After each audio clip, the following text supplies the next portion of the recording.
Hello, folks. This story was sent to me by a subscriber and is intended for educational purposes only.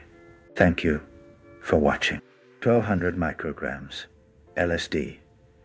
The elevator to nowhere. It started as an ordinary Friday evening, my two closest friends and I deciding to push the boundaries a little further than usual. We'd tripped before, but tonight was different. I had 1,000 micrograms of LSD, a dose most would hesitate to even consider. But curiosity, coupled with a reckless streak, pushed me forward. We decided to do it in my friend's apartment downtown, a place with a quirky, labyrinthine elevator system that added a layer of mystery and anticipation to the night. At first, the onset was gentle. Colors deepened. Walls.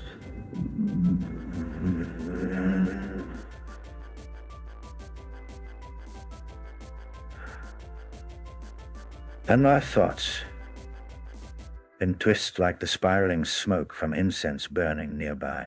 The three of us sat cross-legged on mismatched cushions, the low hum of old jazz records blending with our whispered anticipation. The walls dissolved, revealing swirling patterns of kaleidoscopic shapes that made the room seem alive and pulsating with energy.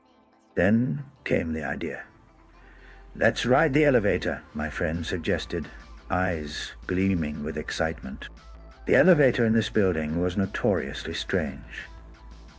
Old-fashioned, wooden-paneled, with brass fixtures and a worn leather bench inside. It groaned and creaked as it moved, the floor indicator flickering between numbers, sometimes skipping floors. Entirely, I agreed, although a strange sense of foreboding tickled the back of my mind. But the thrill of the unknown was too enticing. We stepped into the cramped elevator, pressing the button for the 7th floor. The doors closed behind us with a heavy thud, sealing us in.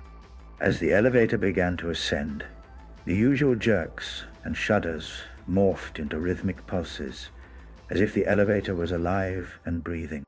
The walls stretched like rubber, elongating and contracting in sync with a deep, resonant hum that vibrated through my bones. My friend laughed nervously, clutching the brass railing as if it was our only tether to reality. Suddenly, the elevator jolted violently and came to an abrupt stop between floors. The floor indicator blinked wildly. 5, 12, 3, 7. Numbers dancing and shifting like a manic roulette wheel. The lights flickered, plunging us into brief darkness before strobing back to life in vivid reds and blues. Time seemed to unravel. Seconds stretched into eternities, then collapsed back into fleeting moments. I pressed the emergency button, but the speaker emitted only static and unintelligible whispers, as if the building itself was communicating in a secret code. The whispers morphed into melodic phrases, fragments of conversations, snatches of forgotten memories, and ghostly laughter that sent shivers down my spine. Then the elevator began to move again, but this time not vertically. It swayed and tilted sideways, as if gliding through some invisible dimension. The wooden panels rippled, revealing scenes from our past. Childhood bedrooms, forgotten parks, faces of people we barely remembered. The bench beneath us transformed into a cloud, soft and buoyant, carrying us through this bizarre dreamscape. My friend's voice echoed strangely, distorted as if recorded underwater. "Are we still in the building?" he asked, eyes wide with a mix of awe and fear. I could barely respond. My mind was caught in a whirlwind of sensations and images. The elevator became a vessel, sailing through the currents of time and space, carrying us away from the familiar and into the surreal. At one point, the elevator stopped again, door sliding open to reveal a vast forest bathed in twilight. Towering trees with glowing leaves surrounded us, their branches whispering secrets in a language older than words. The air was thick with the scent of moss and something metallic, like a forgotten dream half remembered. We stepped out cautiously, feet sinking into soft earth that felt alive beneath us. Strange creatures flitted between the trees, shadowy figures with elongated limbs and eyes that shimmered like stars. They regarded us with curiosity rather than hostility, as if we were visitors in a realm seldom touched by human presence. Time lost all meaning.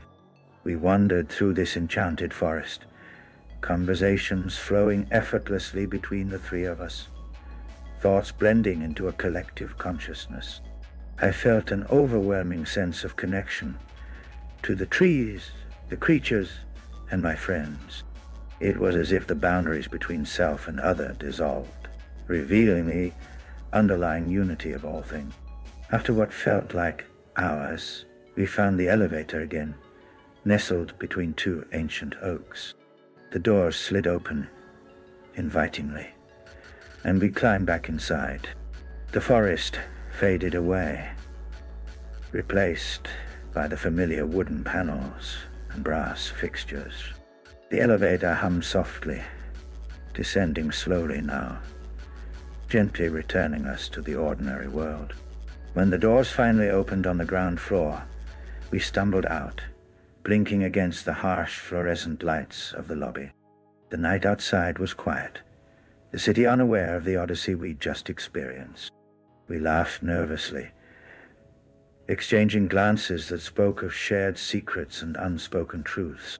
The trip had been wild, disorienting, and profoundly beautiful. A journey not just through space, but through the hidden corridors of our own mind. Later, lying awake in my bed, I could still hear the whispers and see the glowing forest in my mind's eye. The elevator had taken us to nowhere and everywhere, all at once, leaving behind a trail of wonder and a touch of cosmic mystery that would linger long after the LSD had worn off.